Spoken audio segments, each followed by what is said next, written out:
Hey, Chargers fans, welcome into another episode of the Guilty as Charged podcast. We're coming to you live on Sunday evening. It was a fun week for me personally, being able to watch the Senior Bowl and then getting one last college football game, so to speak. We only have one football game left of the season, which is kind of sad and also kind of exciting because then you get draft season, free agency, and all that. So definitely an exciting time to be a football fan. And we have a good show for you guys today. We're going to talk about the Senior Bowl, talk about some of the trades that went down this weekend with Matthew Stafford, and then also talk about the Orlando Brown situation I have in Lord of the Rings in the Baltimore. back. You're thinking Orlando Bloom. There we go. Yeah. Yeah. Yeah. So definitely have a good show for you guys planned today. And before we get started, we'll start coming back to my guys, Alex and Tyler. Alex, how you doing today, dude? I'm doing pretty good. Better than Jared Goff, I think, generally speaking. Getting shipped to Yeah. Detroit, Yeah. probably wasn't great for him, but I think I'm doing relatively well. And I've I've seen the YouTube comments. The mic is on the way. It will arrive, I think tomorrow. So future YouTube videos and all that will be better sound quality. You have been heard loud and clear. There we go. Good stuff, man. Tyler, how you doing? I'm doing great. I'm looking at the date right now. And this time last year, you, Jason, and I were all embarking on this little adventure, not knowing what we do. I think our first episode was February 4th. So happy early anniversary, Stephen. We've only had one divorce and then what do you call it, a break with me. So Yeah. our relationship's a little rocky to start out, but we're okay now. I like where we're at right now. Yeah, man. Happy anniversary. What a crazy thing to think about. I think our first episode was like an hour and a half long, and we got to interview Yogi Roth, which is crazy. So good times for sure. All right, well let's talk about the Senior Bowl because I've been able to watch some of the practice film and watch a lot. Obviously, we all watched the game on Saturday. Mac Jones, really, I want to start with him. He didn't play in the game, but I felt like watching practices that he was far and away the best quarterback in practice. We saw a lot of the same issues that Felipe Franks and Ian Book and even Kellen Mond had in the game. All of those showed up during the week in practice. Jamie Newman is another one. So I felt like Mac Jones really went down to Mobile and separated himself from the pack. And that's really what you want to see from a quarterback like him in that kind of situation. He didn't have Devontae Smith. He didn't have Jalen Waddle. He did have a couple of his linemen, but he didn't have, 5-star recruits all across the board up front in front of him in practice. And I thought he played really well as a decision maker. He's quick. He's very similar to Tua in terms of play style, which is kind of funny because, there wasn't really a drop off from Tua to Mac Jones. But I want to talk about him in terms of maybe him being selected before the Chargers. I think we might see a crazy run on quarterbacks this year that we haven't really seen, maybe even the 5 quarterbacks taken. And then obviously, that warrants conversation about potentially trading back, and someone trading up to get Mac Jones. So what do you guys make of Mac Jones in general and the possibilities that and how this affects the Chargers?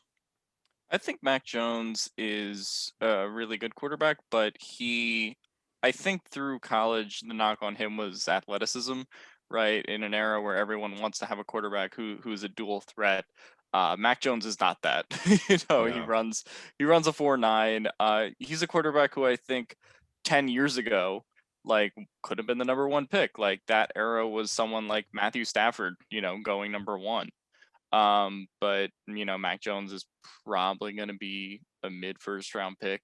I think that's a good estimate of him behind guys like Trevor Lawrence, Wilson, Fields.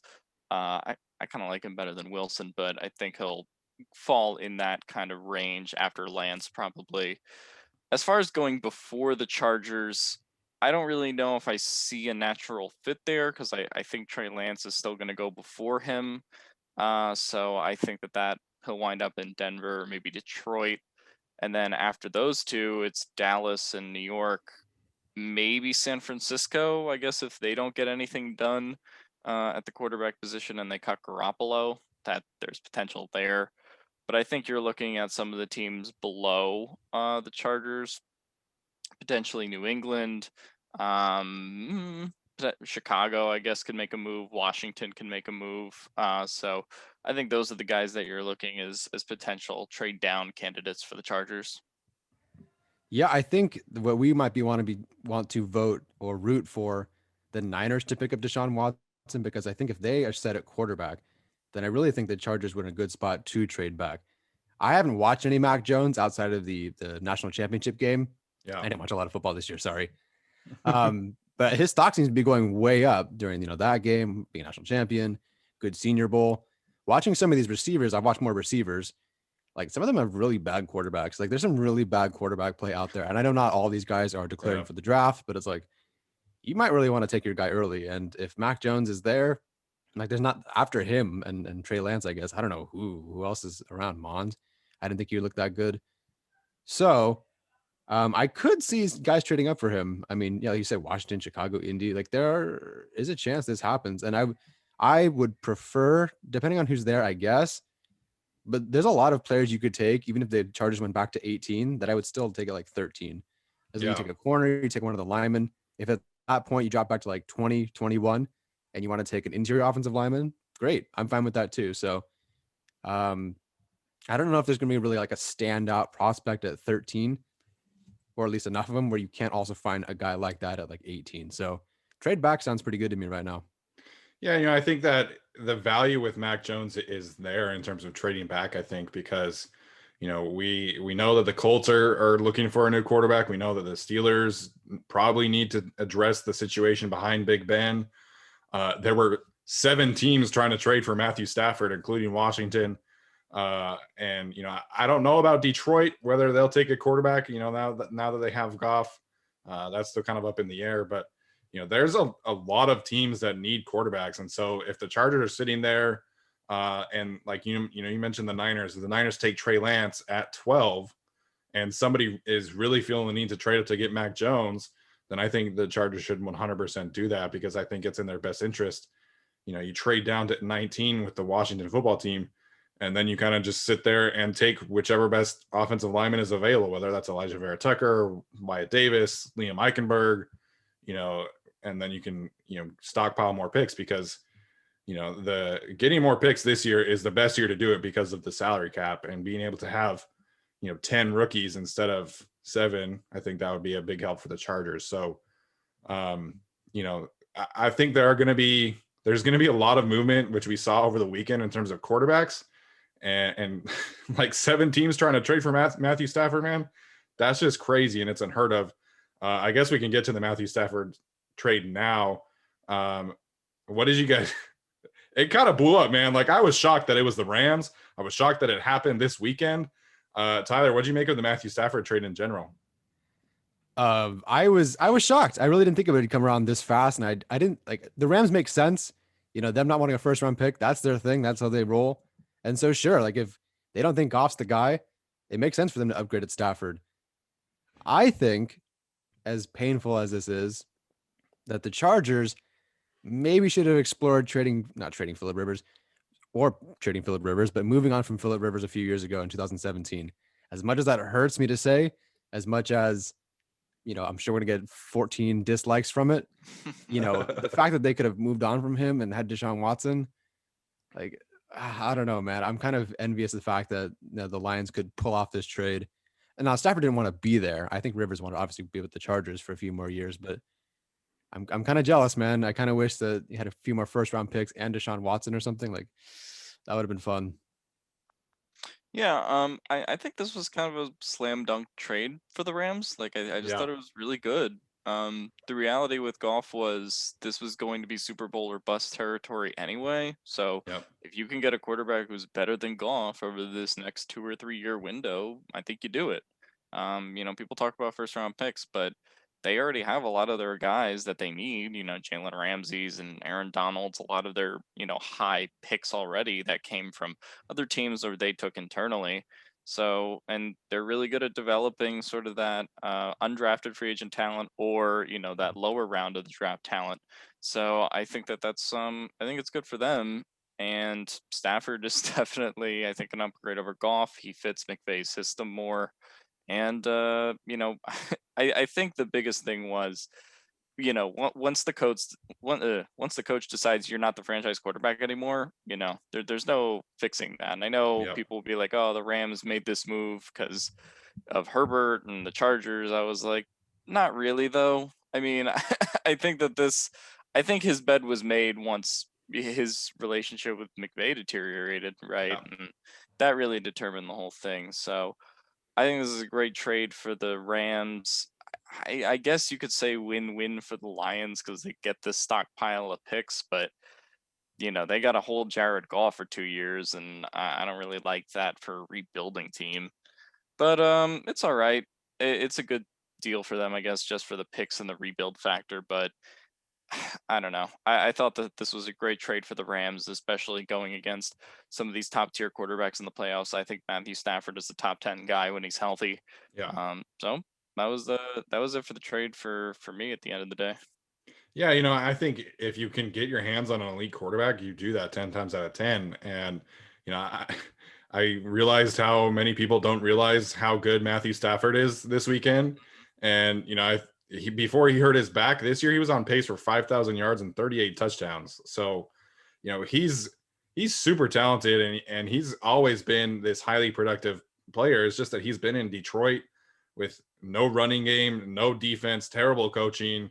And now he's going from, the Matt Patricia era to Sean McVay. And the Sean McVay system is, the most quarterback friendly system out there. And so, I tweeted this out earlier, but as soon as those odds for MVP come out, I'm putting some money down on Matthew Stafford because I think that him in that system and him being able to have a running game, a good offensive line, a good defense. I know the defense is going to be a little bit up in the air because of obviously Brandon Staley, but I think the Rams are shooting their shot. They think that they're contenders.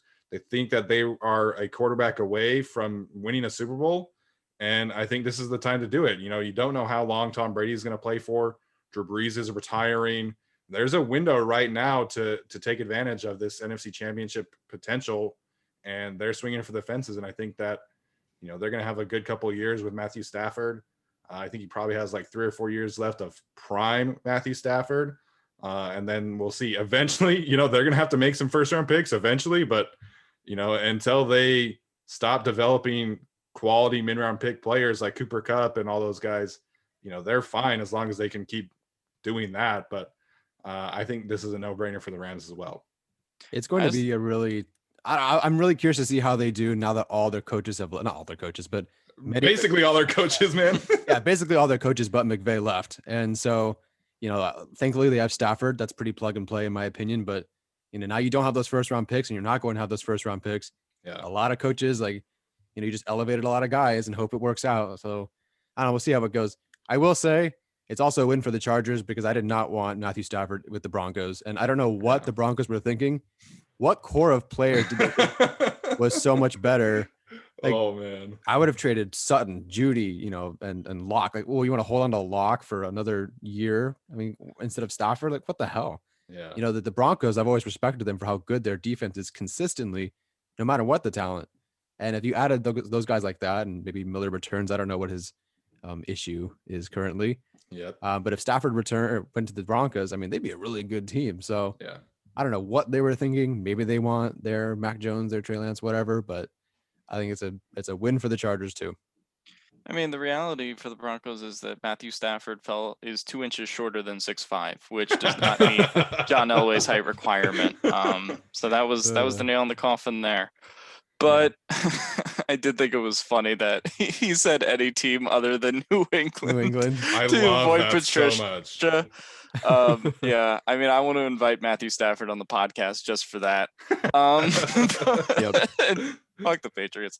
But yeah, no, I think it's just an interesting thing with Goff and Wentz and all these guys, and I'm curious to see how it affects the quarterback market kind of going forward.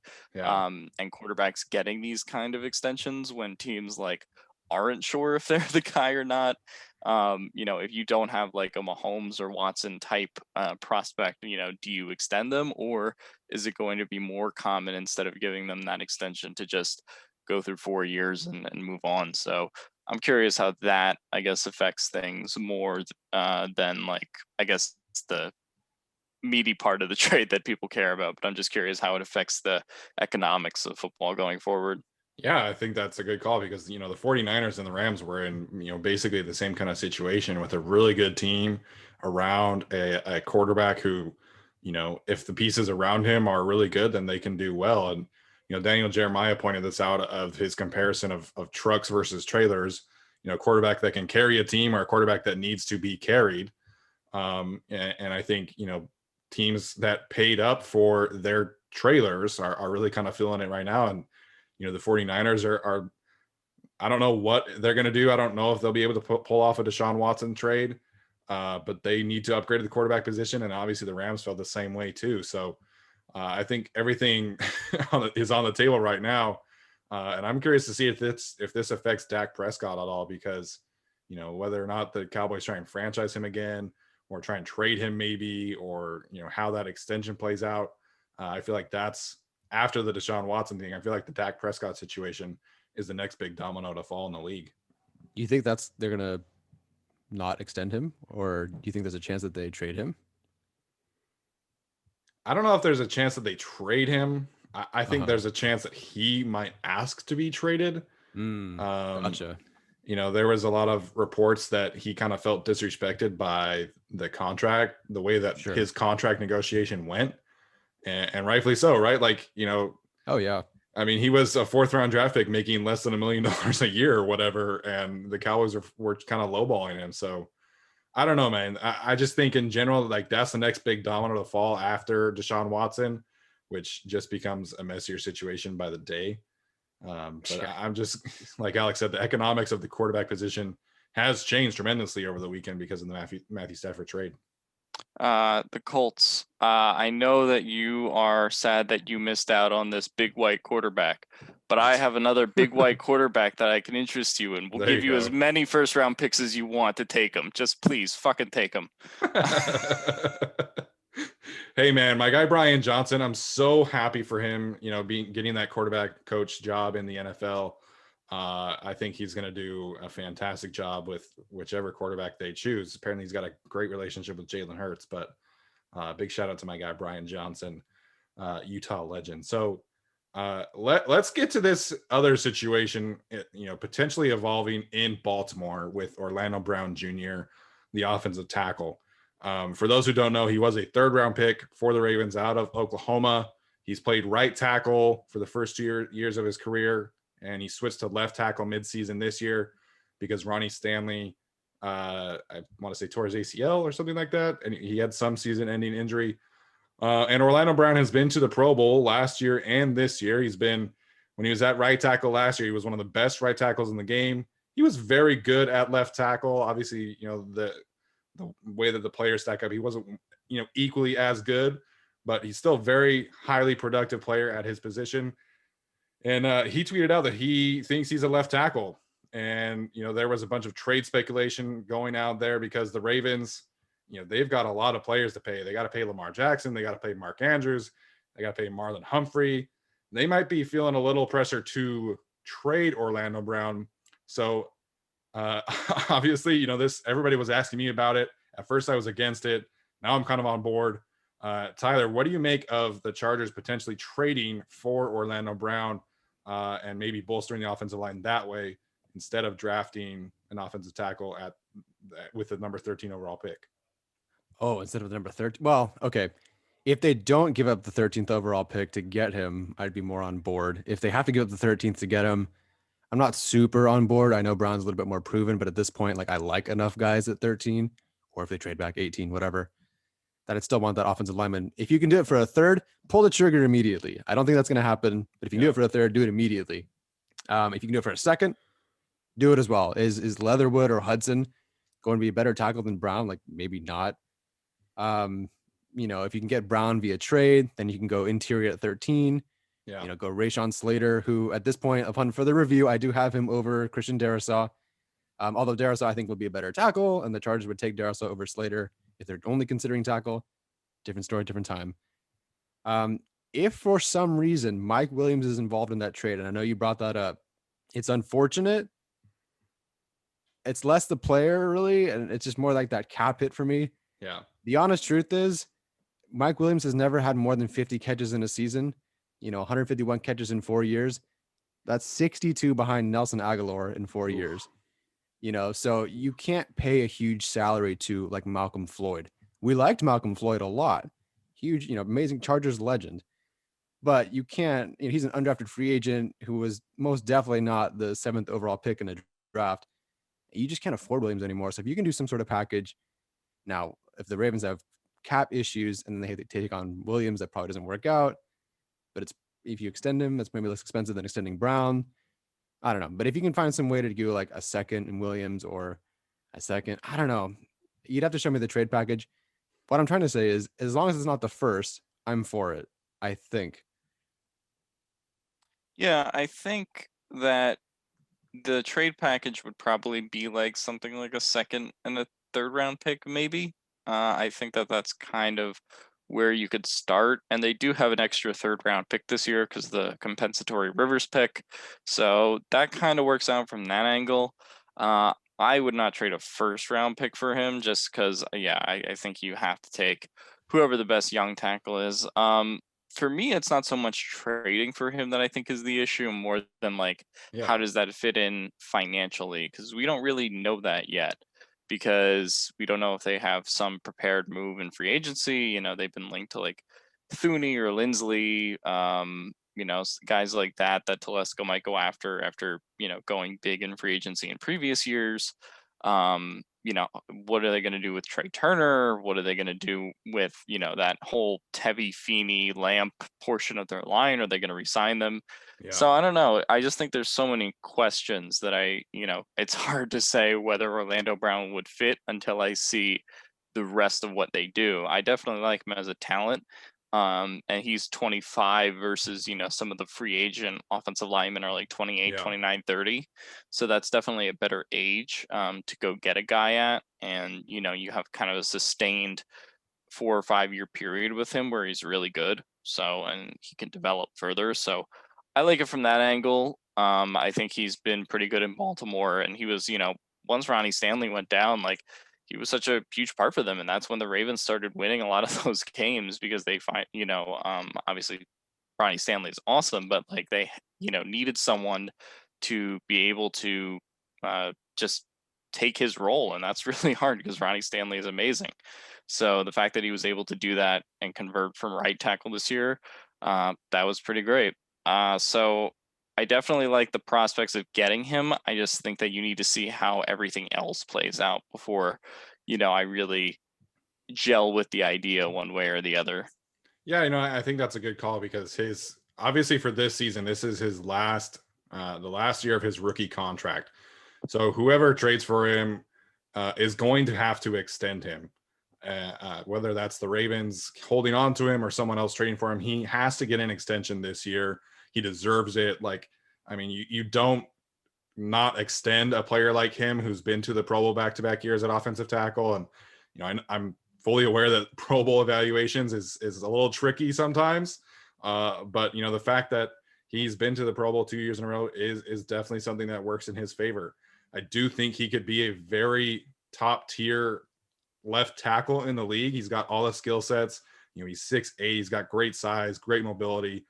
And last year at right tackle, he gave up, the third fewest pressures in the league of any offensive tackle. So, we've seen the production from him.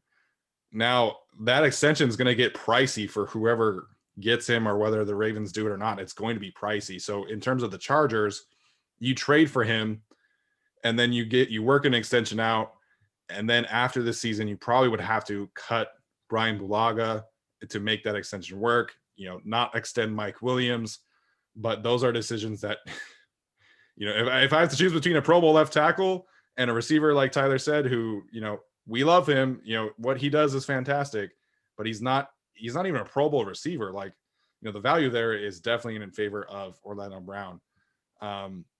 So I think if the Ravens decide to trade him, I think the Chargers should absolutely be on line one, and then figure out the rest later. If you can go ahead and, let's say, trade him, let's say it's a second, and we'll just call it a second for now. I don't think Casey Hayward or Chris Harris are going to be here after this year anyway. So I don't even know like a lot of guys to pay really in Yeah, 2022. Like I think you're going to be okay. His cap hit this year is what, like $1.5 million or something. yeah, it's very low for this year. I think it might even be less than that. Yeah. So eat that this year. I do think both DBs are returning, and then I think you can just make it work moving forward. Like you said, just don't extend Williams or trade him or cut him, whatever happens. There are things you can do to make it work. If you have to cut Balaga, so be it.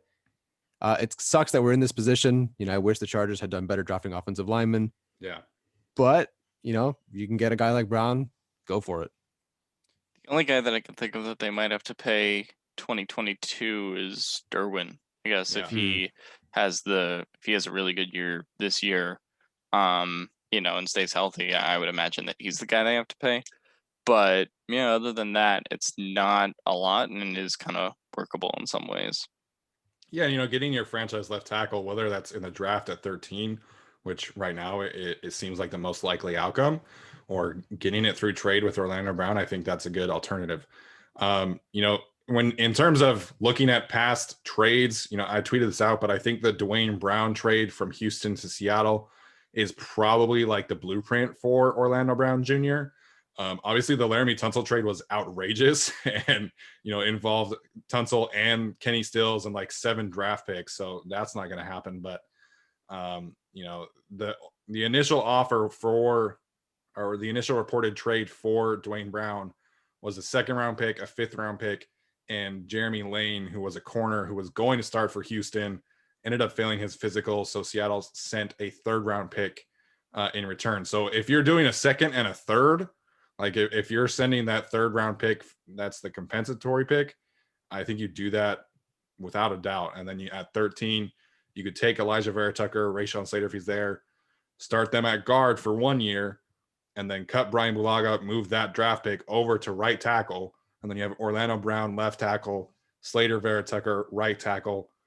And like that's the best tackle situation the Chargers have had since Marcus McNeil and Jeremy Clary, man. Like that would be an amazing outcome. I don't know if it's going to happen, but I think 100% if Orlando Brown is available for trade, I think the Chargers should be on line 1 and make it happen. You're also hoping that he hasn't peaked yet. I think Dwayne Brown, look, I don't watch the Seahawks. I don't cover their team. But according to Pro Football Focus, I believe his better years came with the Seahawks. Yeah. I think everyone's better years come after the Texans anyway.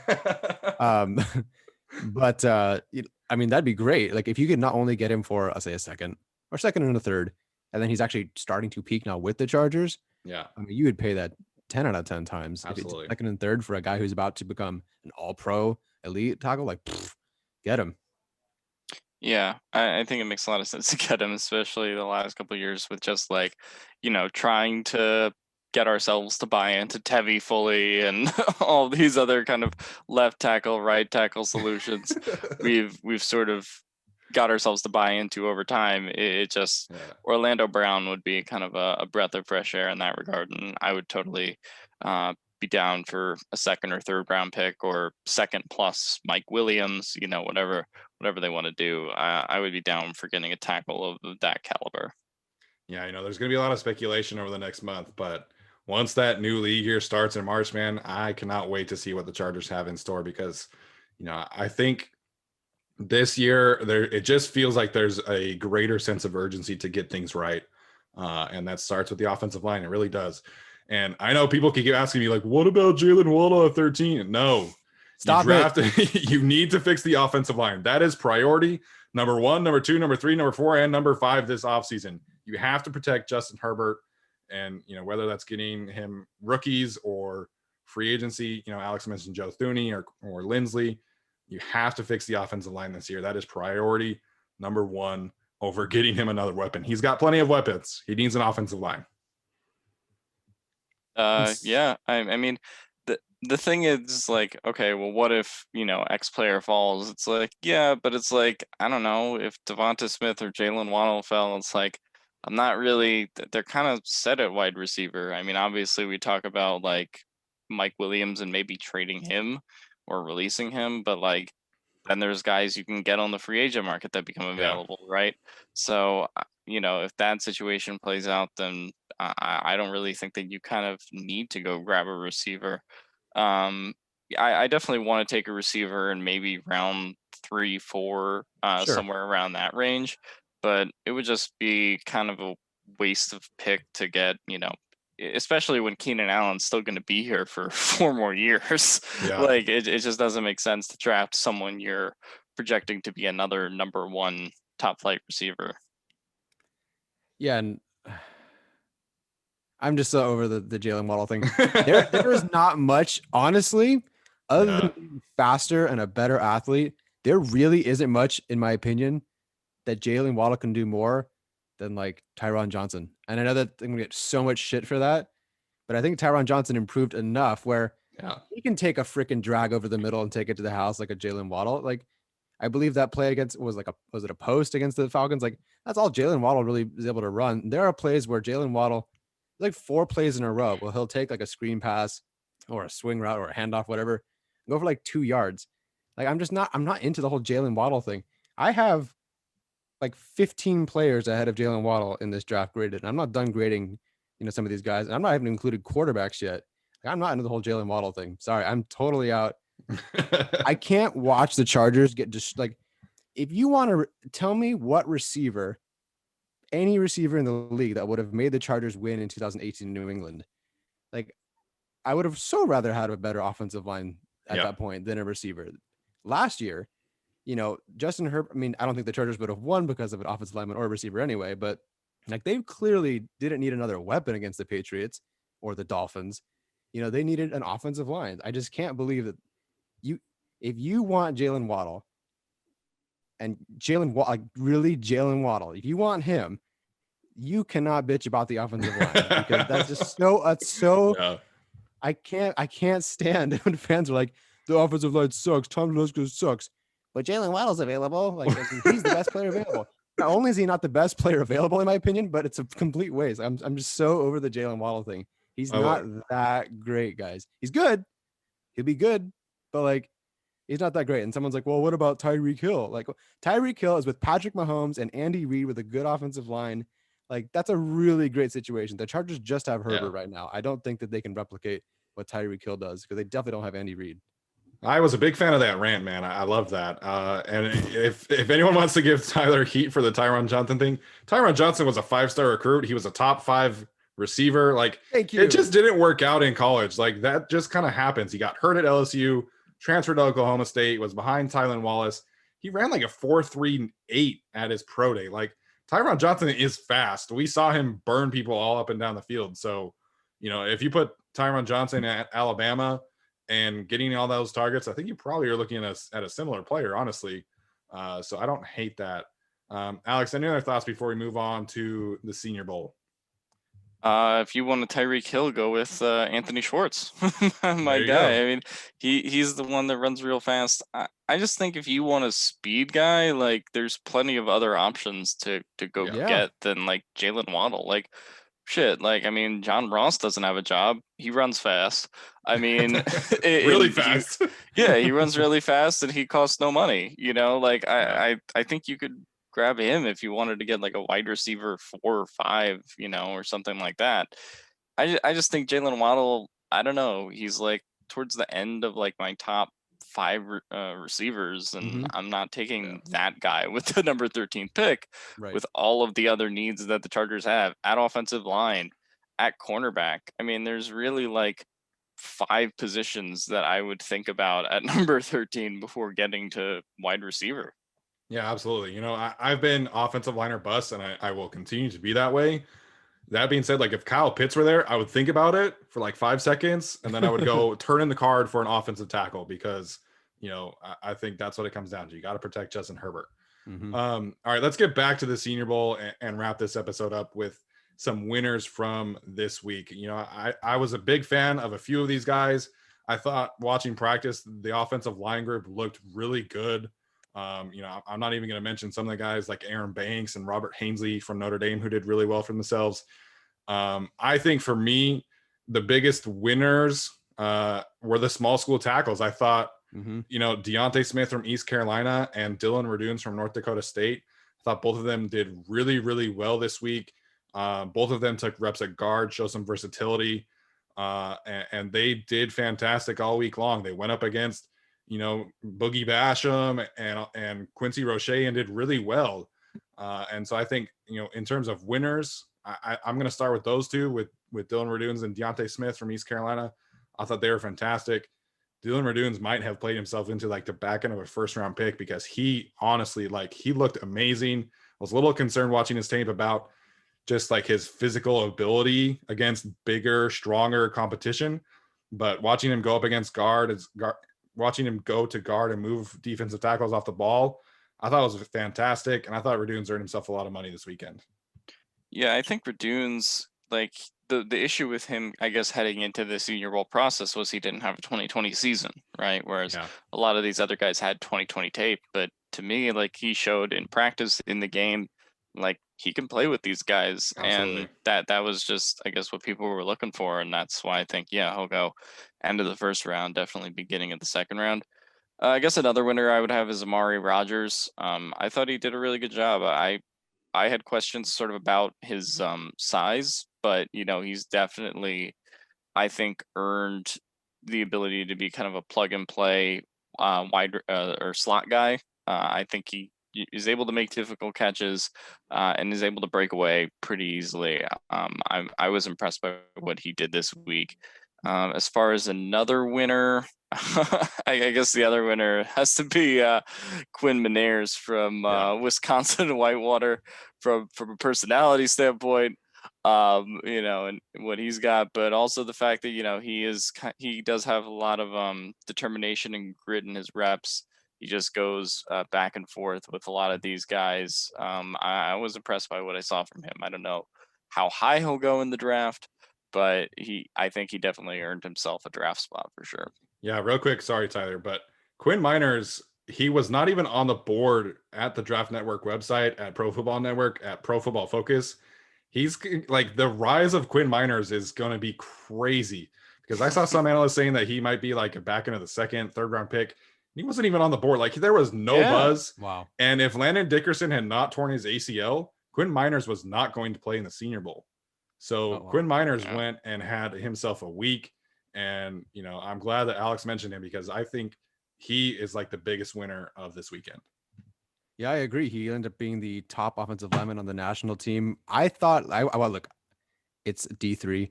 I watched one game of his, and that was his D3 semifinal versus St. John's. Some of these schools need to do a better job promoting their prospects and getting some buzz around them. I know scouts don't care, and they have whole different sets of film, but like, cut up some tape for your guys. I don't want us to have to sit through 2.5 hours of D3 semifinals versus St. John's just to figure out how this guy plays. That being said, what do you want to see when you watch D3 guys? That he dominates his guys. But I thought, okay, of course he's supposed to be dominating his guys. I thought sometimes he was even too aggressive in lunging. I'm like, oh man, I don't know if that's going to hold up.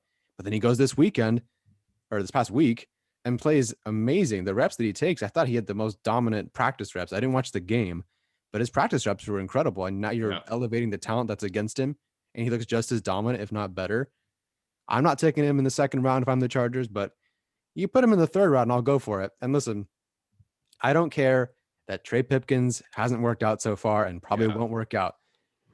It's almost like the scout the player, not the helmet sort of thing, or scout the player, not the conference. Like, yeah, you should be worried.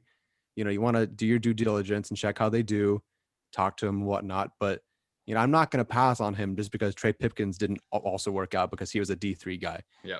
This guy, I think, has legit potential. Don't take him early. Don't take him in the second. I think I'd probably take him in the third at this point, sort of in that Trey Pipkins range.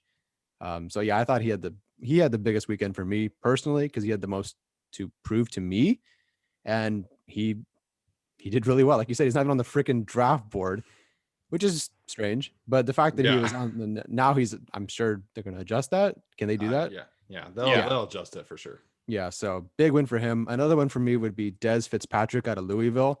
When I first started watching him, another complaint to the YouTube people, because we don't have all 222. Whoever cuts up this film, like, sometimes they'll start their full games at like 3rd and 9, and I'll miss some of the plays before. I don't know who's doing that, but it's really, really frustrating to watch these guys.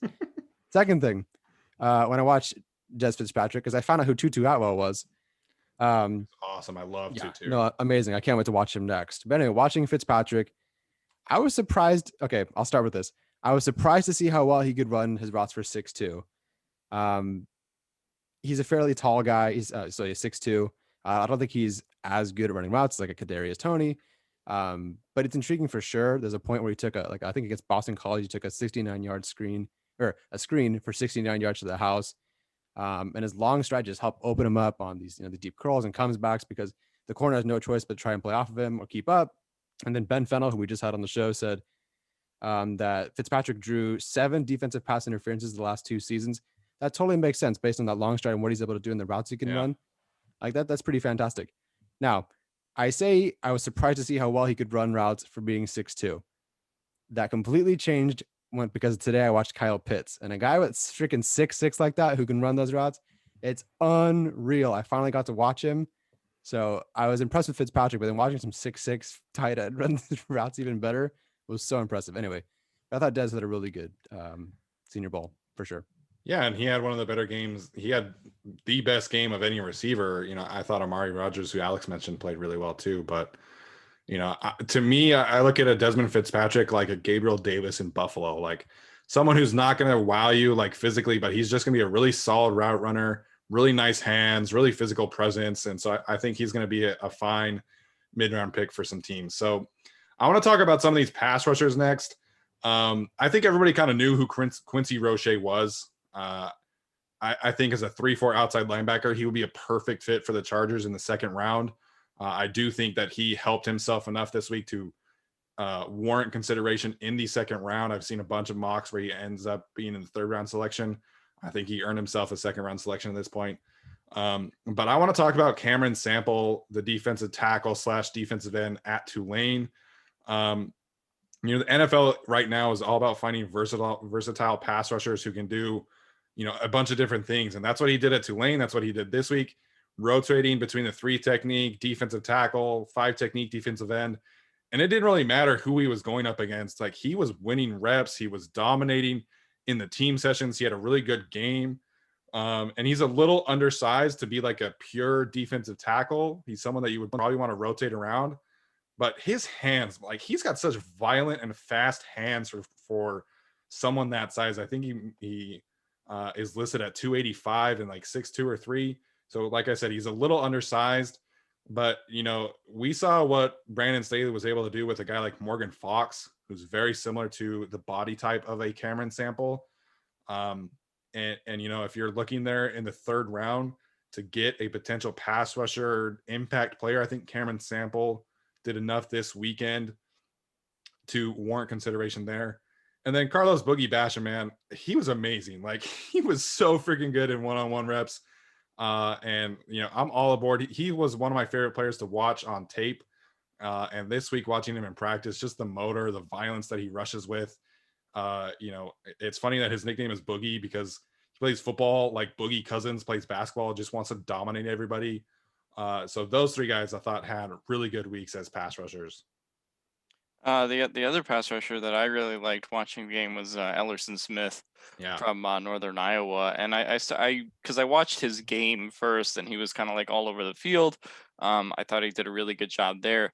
But then you sort of saw, what he did in practice this week, and it was just really impressive. He had that 1 rep, I think, on Hudson from Cincinnati, where he beats him with the arm over. Then he had kind of a swim move technique on another guy. I just thought he was kind of a really good technician. And I think that that's someone the Chargers could kind of use in a Staley offense. I don't know if he would be probably not a day 1 starter, but I think that he has a lot of interesting potential. Pretty big too for his size. I think that he's an intriguing prospect. I didn't really know much about him before I watched the Senior Bowl stuff, but I see why he kind of gets a lot of hype now. I have not watched any of these guys, so I'll take your word for it, and I can't wait to get into them. Yeah, absolutely. James Hudson is another one, man. I thought James Hudson was fantastic, and his technique needs a lot of work. I'm going to say that now for everybody because that's going to be like the main thing.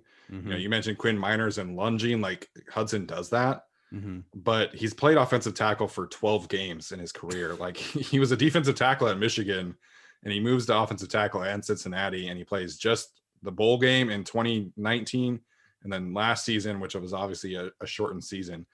So the physical tools and the physical upside with him is insane. And so if you're looking for somebody to, I think he probably needs to sit a year to learn behind somebody. So I could see a team like the Chiefs, who have two really good tackles, Eric Fisher and Mitchell Schwartz, taking a chance on Hudson and maybe, letting him sit behind a year. The Packers are another one with Bakhtiari and Billy Turner. The Saints, if they decide to make that first round pick and not trade back, I could see a team like that take him in the first round, or another team take him in the second round and, get a very high upside, offensive tackle who has tons of room to grow. You think they can get him? You think he's going in the first round potentially, at the back end of the first round? I could see it. I think he's going to be a second round player. But I could see it being a very similar situation to Titus Howard, or what was his name from Georgia last year that went to the Titans? I forget his name. Isaiah Wilson. Thank you. I could definitely see someone looking at those physical tools and saying, what, we need to make sure that we always have a quality offensive tackle. And, the Chiefs are not going to be able to keep Mitchell Schwartz and Eric Fisher. Like, they're going to have to choose. So yeah, I could certainly see them doubling down on an offensive tackle this year. Yeah, and if the Chargers go offensive tackle, left tackle in round 1, you're more than welcome to go Hudson round 2. Like, that's fine. If you want to sit behind Balaga for a year, or whatever it takes, fine by me. Yeah, I think as long as, they sort of can play it out, like get your starting tackle, right, or your starting guard in round 1, and then you can get a developmental guy in round 2, maybe like a Radunes or someone like that. I think that's a really good strategy. And like, people talk to me about like, oh, well, I don't want Radunes or some other guy from a small school because he's Pipkins. But I'm like, you got to judge each guy individually, like, not just because, and Pipkins was also playing in Sioux Falls, not at like the most respected FCS school in the country. In North Dakota State. So I think that you just got to judge every prospect by their own film. And I really don't view Radunes, I guess, as a developmental guy. I don't think he has a lot to develop on. The reason people say that is because he didn't play in 2020. But like, I don't think there's like a lot that he actually needs to develop in his game.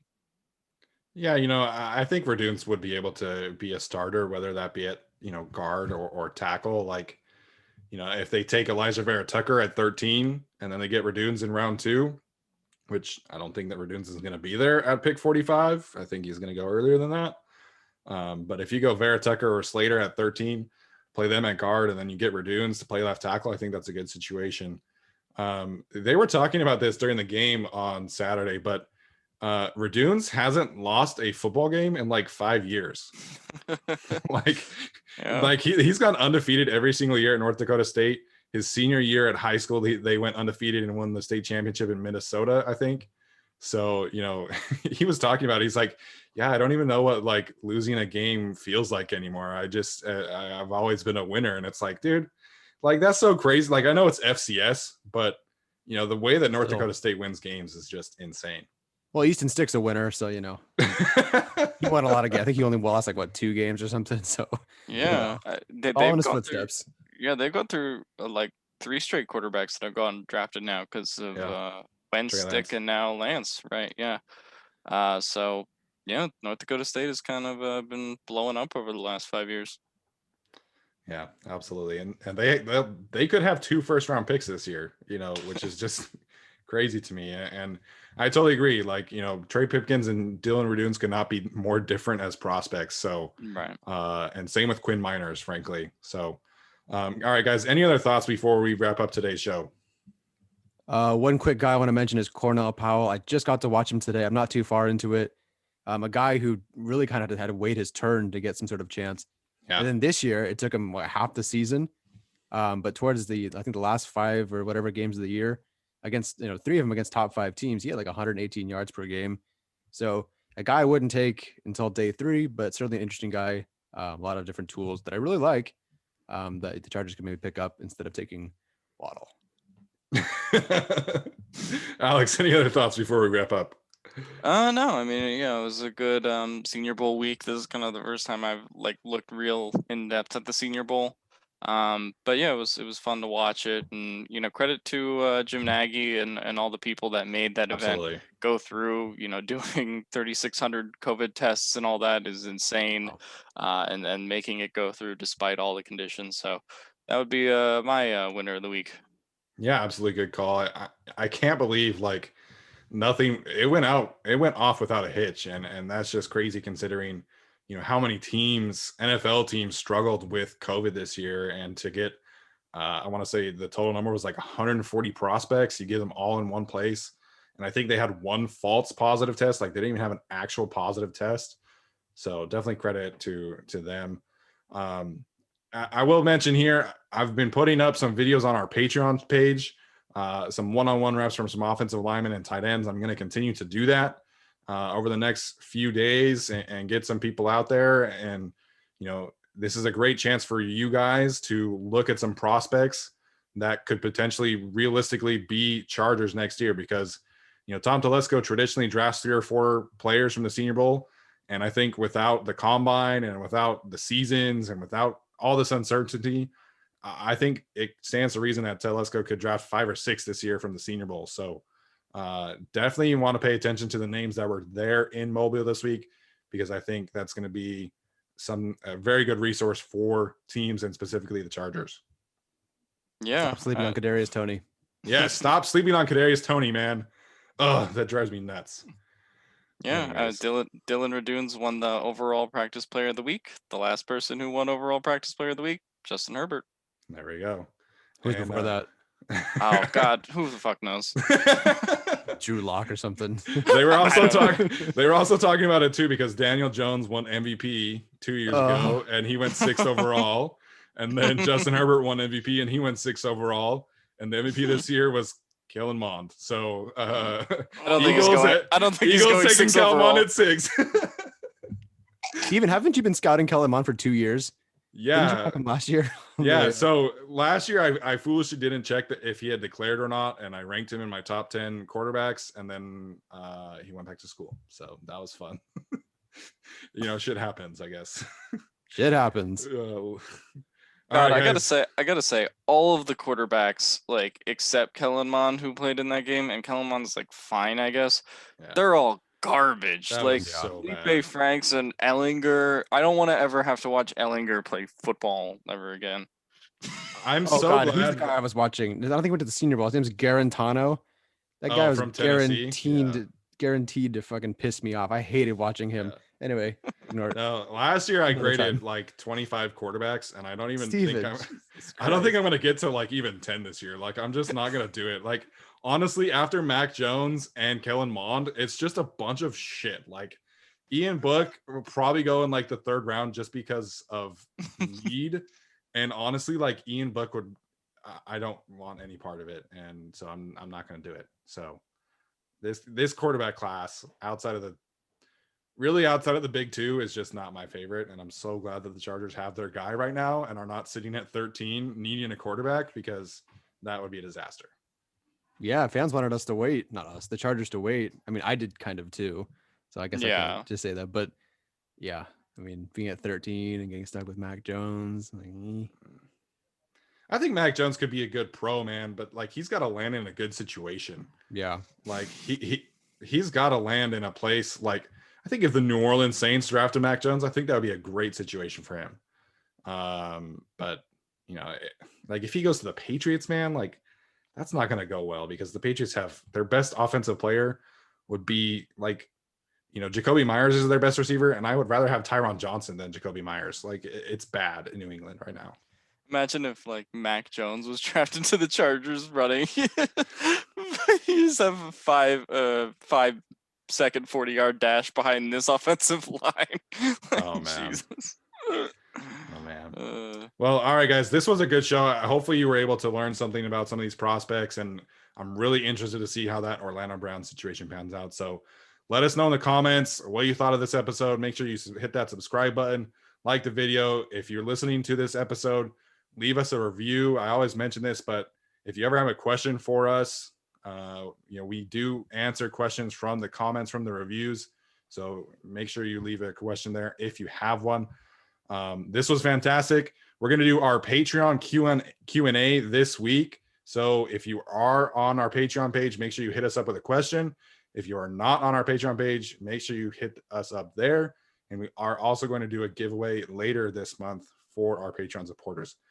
All right, guys, that'll do it for today's show. Thanks for tuning in, and we will see you next time.